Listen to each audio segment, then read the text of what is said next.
Happy New Year. So, have you guys been watching Beast Games? This show is crazy. It's on Amazon Prime. And if you're familiar with Mr. Beast, he's had a YouTube channel forever, okay? Where he's set up these different challenges. Like, for example, he'll pay you, like, we'll say $500,000 if you can stay in this area. So, or you had one guy who he was going to give him $800,000, excuse me, but he had to face 8 fears. He said that there was nothing that scared him, so he starts off with these 6 different challenges of facing his fears, right? So the first one was like surviving 10 minutes in a closed box with 1,000 spiders, right? Then the next one was his fear of heights. You know, if you have a fear of heights, can you free fall off of this platform not knowing what's going to catch you? You can't even see the ground, like that type of stuff. And then there were 4 more. So if you go through all 6 of these challenges, these fear challenges, then, you know, like the fear of drowning, the fear, like all these different fears, then he would win $800,000. So these are the types of things that Mr. Beast has done on his YouTube channel. And now he has a whole show. And this show is wild, exactly as you would expect from Mr. Beast. Okay, so episode 1 starts off with 1,000 players, right? And I feel like everybody's trying to outdo like Squid Game, you know, because like when you watch Squid Game, my hair is crazy. I'm sorry, you guys, but listen. So when you watch Squid Game, the show, that was like a huge prize that was given away, you know, that 0.436 billion won or whatever was like this huge amount of money, right? And so then you had Squid Game, the challenge that was a reality show that gave away $4.6 million, which was the biggest prize so far. And now you've got all these other shows that are competing with that. So you've got what is it? Deal or No Deal Island, which we'll talk about because season 2 is starting in like next week or week after next. So that's exciting too. And then we've got this show that's giving away $5 million. Okay, so this Mr. Beast show, Beast Games, has a $5 million prize for the winner. But of course, along the way, as he does, he's going to bribe you. He's going to try it. You've got to get the people out, so on and so forth. And the ways that this is happening is crazy. So like I said, you start off with 1,000 people playing the game, right? And they bring them into like this, it looks like just like a big warehouse, basically. Each person has their own little platform, 1,000 people in this little warehouse, right? Or obviously big warehouse because it's 1,000 people. Okay, now, on that platform, you have like a tablet in front of you, and then there are these different challenges because he's got to knock it down from 1,000 to 500, okay? So we start off with him saying, if anybody, he's going to start with a bribe, right? He brings out a million, was it $1 million? I think it was $1 million. And he's like, okay, everybody who taps out now gets a cut of this $1 million, right? So you have some people, if you self-eliminate, you'll get a cut of this $1 million. You've got however long to do it. I'm going to say like 10 minutes maybe to make the decision. So if only one person self-eliminates, they now become a millionaire. They just won $1 million, right? If 2 people, then you get $500,000 and so on and so forth. So as this time starts ticking down, like really pretty quickly, one person taps out like, I'll take the guaranteed money. And I understand that, right? But of course, as time ticks down, more and more people start to realize out of 1,000 people, what are my odds of really winning this thing and taking home $5 million? On top of that, it's like you don't know what the next bribe is going to be. You don't know if you're going to leave empty-handed completely. For them, maybe just taking a little piece of this $1 million is worth it. Self-eliminated. So now you have to figure out, will they play for a team, right? So you end up with these, now you have these different, they're playing per row, right?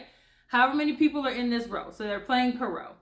And what you have to do is decide basically for your row if all you guys get to stay or if all you guys get eliminated. So he starts bribing people, right? He brings out $10,000. If you tap you tap out for $10,000, you get the money, but everybody in your row gets eliminated and leaves empty-handed, right? And so he gets it all the way up. Like, you got some people that tapped out at 10, some people that tapped out at 20, and every so often he'll bring in another case, bring in more money. And so as it turned out, the max that he was willing to give away for this particular challenge was $50,000. But if you, I'm sorry, that was one of them. But if you tap out, for the $50,000, then your whole row is eliminated, but you get the money, right? So you've got everybody trying to convince each other not to take this money because the grand prize is so much bigger. But again, what are the odds you're really going to get there, right?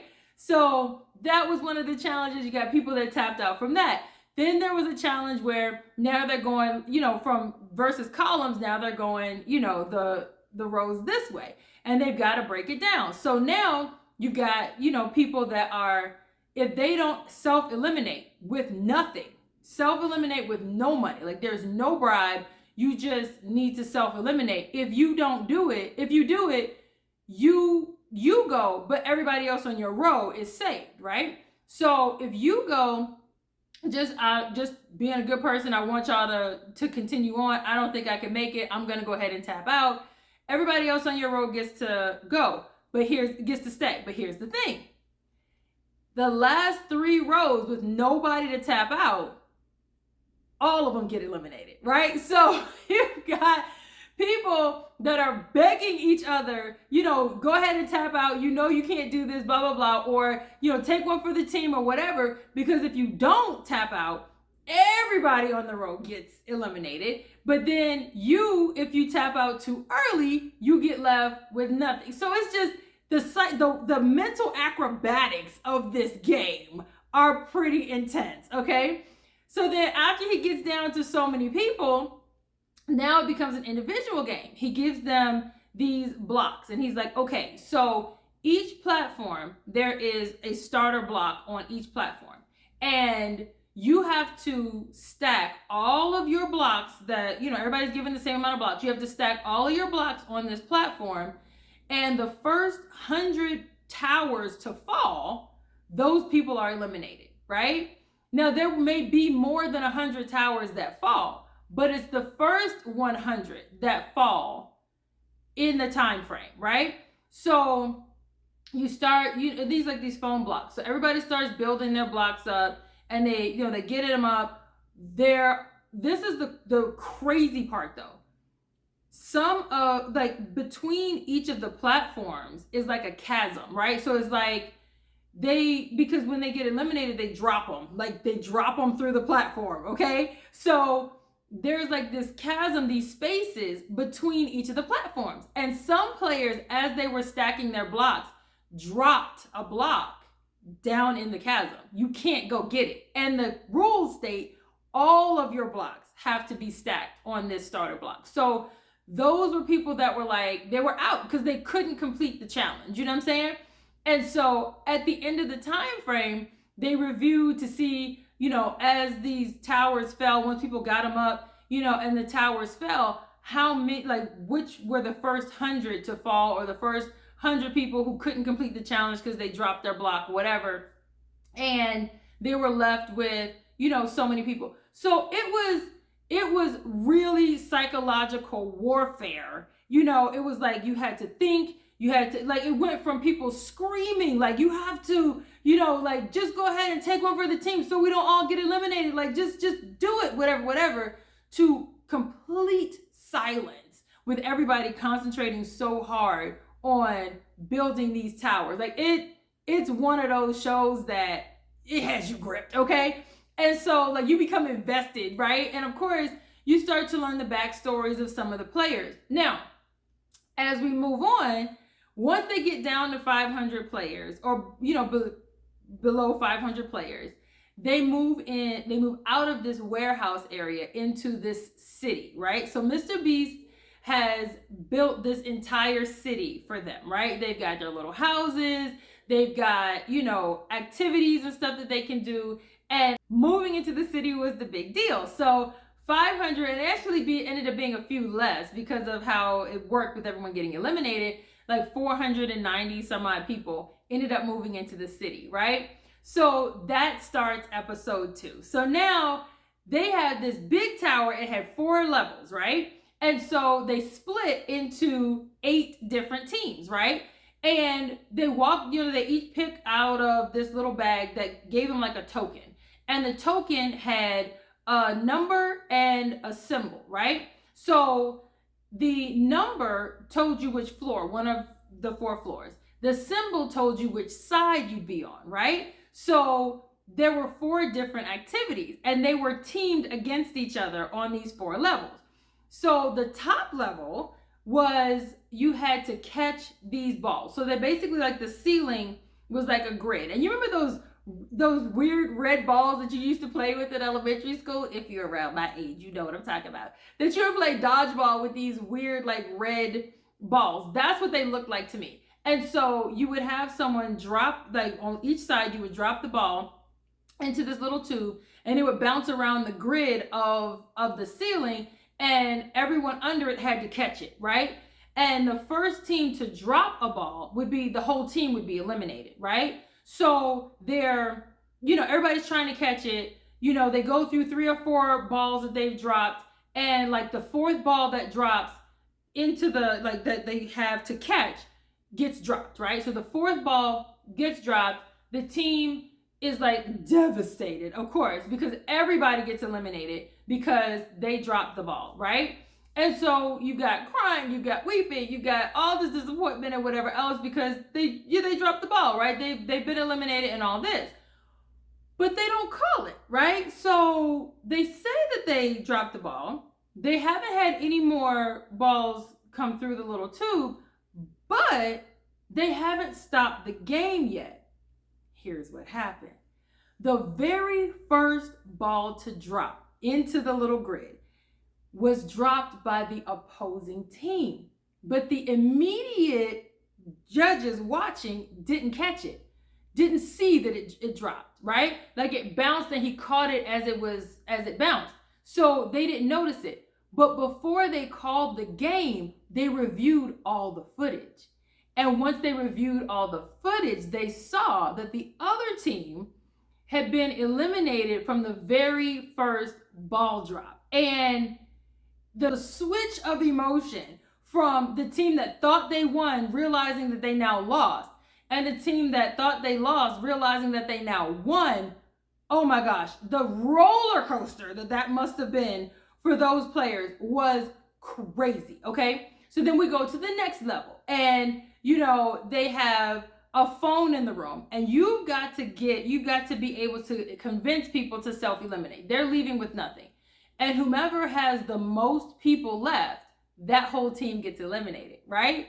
And so you've got like 20 minutes or whatever to decide who's gonna leave, who's gonna stay. That was crazy, the psychological warfare, because that phone in the room was to give each other, that was the only way to communicate, like how many people were left or how many people had lost. That was had left. So you don't know if they're telling the truth or not because you can't see them, right? And so then you have one team that's eliminated from that. So it's the psychological warfare I want to play, but also am I willing to sacrifice myself for everyone else, right? So that was crazy. Then you had another one, the next level, where they had to another level, they had to play like huge beer pong. So there was like this huge red cup. There was like a big red Solo cup, and each person was given one ball to drop in, to throw into the cup. And so of each team, however many people got their ball in the cup, whoever got the most, of course they would win, the other team would lose, so on and so forth. And so once they did that, the 4 teams and then, like I said, there was the 4th challenge, but I'm not gonna tell you everything. Like, watch the show so you can see it too, okay? So we have something to talk about. So now the 4 teams that are left are now considered teams. They now have to pick a team captain. And that team captain goes up to the top of the tower and they try to bribe them, right? If you hit this button, right, there's gonna be a ticker that brings in more money, that the number is just gonna go up and up and up. And when you hit the button, if you would win that amount of money, right? But it would mean sabotaging your team, right? So if you hit the button, your team is eliminated, right? And so he's like giving, they have to figure out who they trust to go up there and not sabotage the team, right? So they pick their 4 captains, the 4 people go up there, and once they get up there, he tells them, but if you do take the bribe, your team is eliminated, but you get to stay. Now this, I'm gonna be honest with y'all, I would have absolutely hit that button. I had a number in mind, and he made a statement. He said, if anybody hits the button, I'm probably gonna vomit at how much this is, because it's an it's an outrageous amount of money. And if anybody hits the button and I actually have to pay you out, I'm gonna throw up a little bit, right? So that told me that the number was bigger than, it was gonna be at least high 6 figures, if not 7 figures, right? He'd already given away $1 million once. Why wouldn't he do it again, right? And so I had a number in mind, and I promise you, I would have absolutely taken the money, especially when I get to stay. Are you kidding me? Like, this is the thing. You're there to make money, right? Yes, you understand that the finale, like the grand prize, is $5 million, but the vast majority of people are going to leave with nothing. You're in a very unique position standing on that platform, watching that ticker go up and up and up and up and up, okay? And we had a cliffhanger at the end of episode 2 because we didn't know if anybody was going to actually hit the button. But I'm telling you right now, I would have hit that button, okay? There was a number in mind that I'm like, if it gets to this, then I'm okay with hitting that button. But the problem is, I wouldn't have wanted anyone else on that platform to hit the button if it wasn't me. Because I want to leave with something, right? I want to know that my time, I leave with something. I don't know what type of target this is going to put on my back, but what I know is I'm here to make money. I'm here to bring home some dollars. I'm here to pay some bills. I'm here to, help my family and friends a little bit. I am not going to let that amount of money just slip between my fingers, because I'm guaranteed that. I'm not guaranteed the $5 million grand prize. And as it turned out, the ticker went all the way up to $1 million, and none of those 4 people hit that button. I call stupid. I'm sorry. I'm just going to have to say that don't make no sense to me. You don't know these people. You didn't know them 2 days ago. You didn't know them a week ago, and they're probably not going to talk to you when y'all get home. Why would you not take guaranteed funds that can help you, your family, and friends? I'm going to call stupid. But whatever, because at one point he said it's up over $900,000. People are going to think this is fake because nobody's hitting the button. And I'm like, you're darn tootin'. So I'm going to hit that button. You know what I'm saying? But you know what? To each their own. They're all saying my integrity is not for sale. It's not about integrity. It's about paying off debt, okay? I got bills. I got things that need to be handled. There's no way I am letting that kind of money pass me by, okay? Anyway, so that was the end of episode 2. So we don't know until the beginning of episode 3, like I said, that nobody pushed the button. It got all the way up to $1 million. It sat there for maybe 3 minutes. He kept trying to bribe them. Nobody wanted to take the money. Of course, everybody down at the bottom is screaming. All the teams are telling them to stay strong, this, that, and the third. And it turns out nobody took that $1 million. So now go to bed, start all over again. So now they have a game where they break up into groups of 3. And those groups of 3, he said, get with your friends or whatever. Let's have a fun game. We're going to do a potato sack race. So the winners of the potato sack race actually get to go to the premiere suite or whatever. I can't remember the name of it, but like the premiere suite, right? So they go to the premiere suite. Well, the other groups of 3 that are friends, and some of them are family members, like they're siblings that are there together and so on and so forth, they end up being locked in these boxes, like basically these big boxes. I would say like 6x6, boxes, so to speak, right? So they had a roof open, like it was open. It was like back in that same big warehouse or whatever. It had now been converted. And so there were all of these little pods, I'll call them. They look like big boxes with a telephone in the room. You can ask for anything you want when you on that telephone to make the decision easier. But there was also a pair of handcuffs against, on the wall. And so you had to convince one of the people out of that group of 3 had to agree to chain themselves to the wall to self-eliminate, and the other two would be able to go on.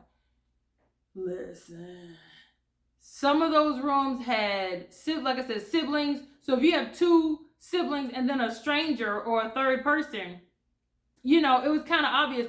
But again, if you can't figure out one person to eliminate, all three of y'all get eliminated.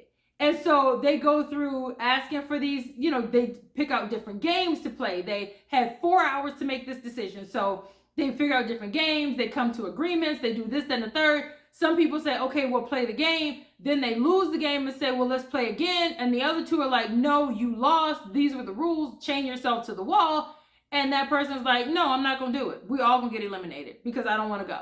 So it's like, you got to see true colors. It was just, man, that was so wild. And like I said, people asked for crazy stuff from, you know, they wanted princess costumes to a live horse to puppies, like food. It was crazy. So listen, watch the show because we got through that. I got so frustrated at some of those people, but at the same time, one thing that I'm really learning and that I'm really trying to really, I'm trying to employ and an attitude that I have never really developed is the me first attitude, right? My thought is always, what can I do to help other people? What can I do to give to my friends? What can I do to help my family? Like, I always want to be that person that is giving to others. And so that means I end up putting myself in the background a lot. And what I'm seeing and I'm realizing more often is that I have to put myself first, right? This is about me. So even like I said, having that much money available to me, if I was one of the people on that tower, I would have pushed that button because it's guaranteed and I need it, right? It would help me, right? It would help me, help my friends. I would do it.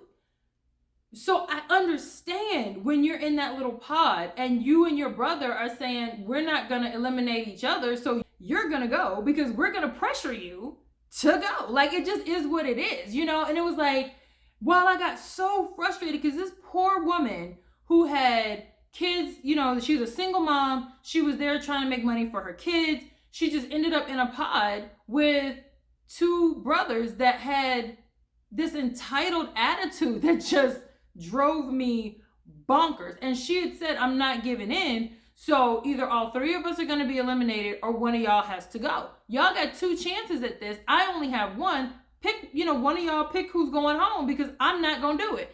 And at the end of the day, she ended up giving in. They were able to pressure her into giving in. And then when they speak to the camera after the fact and they're like, yeah, we knew that. Like, there was never a scenario where she wasn't going to be the one to go home. We weren't going to get eliminated. She was absolutely going to go home, and we knew exactly what to do to pressure her to make that decision. It just, it really hurt my feelings because I could sympathize with her. You know what I mean? Just that attitude of, you know, giving in as a female, as, you know, allowing these two men to pressure you into, you know, it hurt my feelings. This poor little woman, you know what I mean? Anyway, and she cried so hard and I got teared up a little bit too, you know what I mean? Because these opportunities are not opportunities that come around a lot for certain types of people. You know what I'm saying? We don't get these opportunities often. And to have it taken away from you by people that felt like they were entitled to have this opportunity, it didn't feel good. You know what I'm saying? Anyhow, moving on. So they go to bed, you know, they start. So now here we are on the next day. And Mr. Beast rolls in this huge gold box. Like, it looks like a big gift. Gold box with a big red bow on it, or a big bow. I think it was red, but a big bow on it. And he says, the first person to touch this box. And oddly enough, it was one of the brothers that was in that room that, you know, convinced that lady to go home. And so he just like fights his way through the crowd, runs through, and immediately touches the box. Before Mr. Beast even finishes saying what he was going to say, he just walks out and touches it, right? Runs up actually and touches it. And so he tells him whatever's in the box is now yours. You have to, you know, you can't give it away. You have to deal with it. I'm going to finish my thought. But now you know, here's your situation. Well, as it turns out, it was a ticket to this private island. that's actually one of the prizes for the show. You could win a private island, $1.8 million private island, okay? And so he gets to choose, I think, 6 more people or 5 more people to go to the island with him, right? So of course he chooses his brother, duh. And then they pick out random other people to go to the island with them. And they all get on a helicopter and go. Well, once they leave, the next helicopter comes in. And he's like, so here's the thing. We're going to keep going, but there are only, I think, 10 helicopters. No, it's more than that. But however many helicopters it is, I think it was 10. I need to listen, I'm going to watch it again because the new episode comes out tomorrow. It's all every Thursday, right? So the next helicopter that comes in, each one only has seats for 6 people. So I think he said there are going to be a total of 10 helicopters. So a total of 60 people that get to go to this private island, right? And everybody who's left behind gets eliminated. So they're picking like a schoolyard pick. You get a ticket and then you pick the next person who picks the next person who picks the next person until all of the seats on all of these helicopters are taken and whoever's left gets to go home empty-handed. And I'm just like, this show is wild. And we don't know what's going to happen on the island yet. I mean, we have an idea if you watch the trailer, but we don't know what's going to happen on the island yet. So like I said, the next episode comes out this Thursday, tomorrow, January 2nd. Oh my goodness, we made it to 2025. So it's going to be out, being released every Thursday on Amazon Prime. This Thursday, January 2nd, we get to see episode 4. I cannot wait. I look forward to talking to you guys about it. I can't wait to read your thoughts on it. Tell me if you started watching it. Tell me what your thoughts are. And by all means, tell me if you watch episode 4 because I definitely want to hear your thoughts. Okay, y'all have an awesome New Year's Day and I'll talk to you soon. Bye.